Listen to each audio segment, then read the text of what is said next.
दोस्तों, आप देख रहे हैं आपका अपना यूट्यूब चैनल प्रथम कोचिंग प्रतापगढ़ में स्वागत है। आज हम पढ़ेंगे रोगों के बारे में और जो जूनियर यूपी टेट और प्राइमरी यूपी टेट के लिए वही बेहद महत्वपूर्ण प्रश्न है। हम लेकर आए हैं आपके लिए 30 प्रश्न, जो कम समय में आपको 30 प्रश्न बहुत ही कारगर एवं उपयोगी सिद्ध होगा। आप देखते रहिएगा अपना प्रश्न और बनाए रखिएगा। प्रश्न है, हाइड्रोफोबिया बीमारी का मुख्य कारण क्या है? हाइड्रोफोबिया जो है बीमारी का मुख्य कारण क्या है? विषाणु है। क्या है? विषाणु है। आपको बता दें, हाइड्रोफोबिया जो है एक प्रकार की जो बीमारी है जो रेबीज से कहा जाता है। इसे क्या कहा जाता है? रेबीज भी कहा जाता है। हाइड्रोफोबिया जो है रेबीज को भी कहा जाता है। यह संक्रमित जानवरों को काटने से फैलता है। अगला प्रश्न है, किस रोग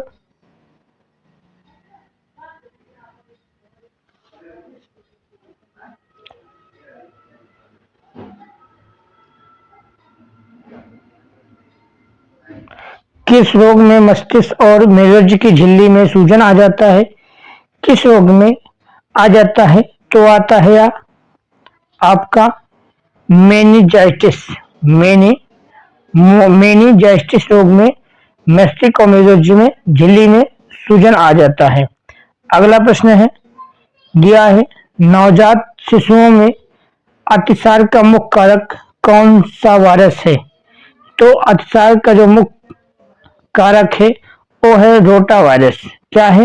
रोटा वायरस। रोटा वायरस जो है छोटे बच्चों को गंभीर दस्त सम्मान कारण बचाव के लिए रोटा वायरस का टीका लगाया जाता है। अगला प्रश्न दिया है, मलेरिया रोग से शरीर के कौन सा अंग मुख्य रूप से प्रभावित होता है? मलेरिया जो रोग होता है मुख्य रूप से जो है यह प्लीहा को प्रभावित करता है। किसको प्रभावित करता है? प्लीहा को प्रभावित करता है। अगला प्रश्न दिया है, ट्रिपल एंटीजन वैक्सीन डीपीटी किन रोगों से बचाव के लिए लगाई जाती है? डीपीटी जो है यह डिप्टेरिया, पार्टोसिस और टिटनेस या कुकर खांसी और टिटनेस के लिए लगाया जाता है। प्रश्न दिया है, सिलिकोसिस रोग शरीर के किस अंग से संबंधित है? सिलिकोसिस जो रोग है वह शरीर के किस अंगों से है? वह है फेफड़ों से। किससे है? फेफड़ों से संबंधित है। अगला प्रश्न दिया है आपका, पालिश किए जाने वाले किए हुए चावल के अत्यधिक सेवन करने से किस बीमारी की संभावना बढ़ जाती है? तो चावल के अत्यधिक सेवन करने से आपको जो है यह बेरी रोग हो जाता है। अगला प्रश्न दिया गया है, हीमोफीलिया के संदर्भ में कौन सा कथन सत्य है? जो हीमोफीलिया है वह एक रक्त का थक्का नहीं बनाता है। हीमोफीलिया जो है ये रक्त का थक्का नहीं बनाता है। अगला प्रश्न है, ट्यूमर की पहचान के लिए किस रेडियोधर्मिक समस्थानिक का प्रयोग किया जाता है? तो जो ट्यूमर की पहचान के लिए जो है वो आर्सेनिक 74 का प्रयोग किया जाता है। अगला प्रश्न दिया है, पेयजल में नाइट्रेट की अधिक मात्रा होने से बच्चों में कौन सी बीमारी होती है? पेयजल के नाइट्रेट की अधिक मात्रा में प्रयोग होने से बच्चों में ब्लू बेबी सिंड्रोम रोग होता है, बीमारी हो जाती है। प्रश्न दिया है, मानव शरीर का कौन सा अंग अल्जाइमर रोग से प्रभावित होता है? तो यह अल्जाइमर रोग से कौन सा प्रभावित होता है? मस्तिष्क। इसका राइट आंसर जाएगा आपका मस्तिष्क। प्रश्न दिया गया है,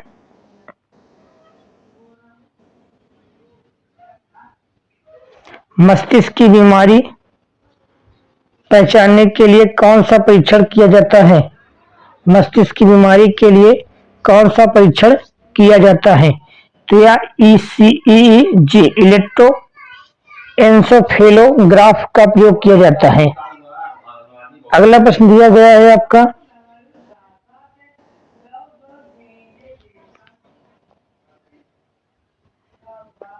सामान्य जुकाम किस वायरस के कारण होता है? सामान्य जुकाम जो है वह आपका राइनो विषाणु के कारण होता है। किसके कारण? राइनो विषाणु के कारण होता है। अगला प्रश्न दिया है, एनोसीमिया नामक रोग में शरीर में कौन सी क्षमता कम हो जाती है? एनोसीमिया नामक रोग में शरीर की कौन सी क्षमता कम हो जाती है? तो यह विटामिन सूंघने की शक्ति कम हो जाती है। एनोसीमिया रोग से सूंघने की जो क्षमता होती है वो क्या हो जाती है? कम हो जाती है। अगला प्रश्न दिया है, हृदय हृदय की धड़कन को नियंत्रित करने के लिए कौन सा तत्व आवश्यक है? हृदय को धड़कन को नियंत्रित करने के लिए पोटेशियम तत्व जो है आवश्यक होता है। टाइफाइड रोग किस जीवाणु को कारण होता है? टाइफाइड जो रोग है वो किस जीवाणु के कारण होता है? यह होता है बेलिसेस एंथ्रेसिस जीवाणु के कारण होता है। अगला प्रश्न दिया है, निद्रा रोग नामक बीमारी किस प्रोटोजोआ के कारण होती है? निद्रा रोग जो है वो किस प्रोटोजोआ के कारण होती है? यह होता है टिप्रानोसोमा के कारण होता है। अगला प्रश्न दिया है, डाउन सिंड्रोम नामक आनुवंशिक विकार किसके कारण होता है? डाउन सिंड्रोम जो है वह आनुवंशिक विकार जो है यह गुणसूत्रों की संख्या में परिवर्तन के कारण होता है। अगला प्रश्न दिया गया है आपका,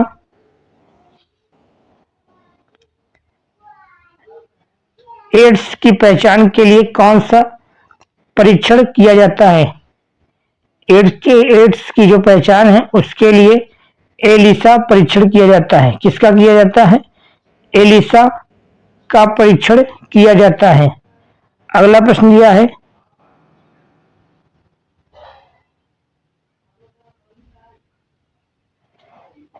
एटा टॉक्सिन खाद्य विस्थापन द्वारा शरीर का कौन सा अंग प्रभावित होता है? तो यह कौन सा अंग प्रभावित होता है? यकृत।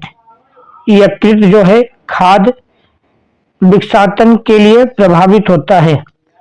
अगला प्रश्न दिया है, ब्राइट्स रोग शरीर का कौन सा अंग प्रभावित होता है? तो यह कौन सा रंग प्रभावित होता है? हृदय, यकृत, गुर्दा, फेफड़ा। तो इसका राइट आंसर हो जाएगा आपका गुर्दा। क्या होगा? गुर्दा प्रभावित होगा। अगला प्रश्न दिया है, मक्का में सफेद कली किस तत्व की कमी के कारण होती है? ऑप्शन दिया है नाइट्रोजन, जिंक, पोटेशियम और फास्फोरस। तो इसका राइट आंसर हो जाएगा आपका जिंक। क्या हो जाएगा? जिंक। अगला प्रश्न दिया गया है, रानीखेत रोग का संबंध किससे है? रानीखेत रोग का जो संबंध है वह मुर्गियों से है। किससे है? मुर्गियों से संबंधित है। अगला प्रश्न दिया है, खसरा रोग किसके द्वारा ठीक नहीं किया जा सकता है? जो खसरा रोग है वह किसके द्वारा ठीक नहीं किया जा सकता है? किसके द्वारा नहीं किया जा सकता है? टीकाकरण, एंटीबायोटिक्स, आराम, उचित पोषण। तो आप यहाँ पर एंटीबायोटिक्स की सहायता से आपको खसरा नहीं ठीक कर सकते, बल्कि टीकाकरण, आराम और उचित पोषण के द्वारा हम ठीक कर सकते हैं। अगला प्रश्न दिया है,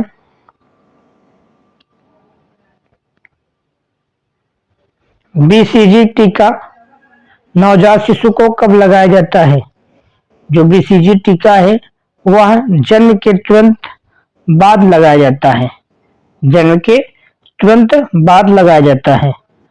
अगला प्रश्न दिया है, ग्लूकोमा शरीर के किस अंग का रोग है? जो ग्लूकोमा है वह शरीर के किस अंग का है? वो नेत्र आंख का है। किसका है? नेत्र या आंख का है। अगला प्रश्न दिया है, थैलोसीमिया थैलोसीमिया एक अनुवांशिक बीमारी है जो किसे प्रभावित करती है? थैलोसीमिया जो है यह आपको रुधिर को प्रभावित करती है। किसको करती है? रुधिर को प्रभावित करती है।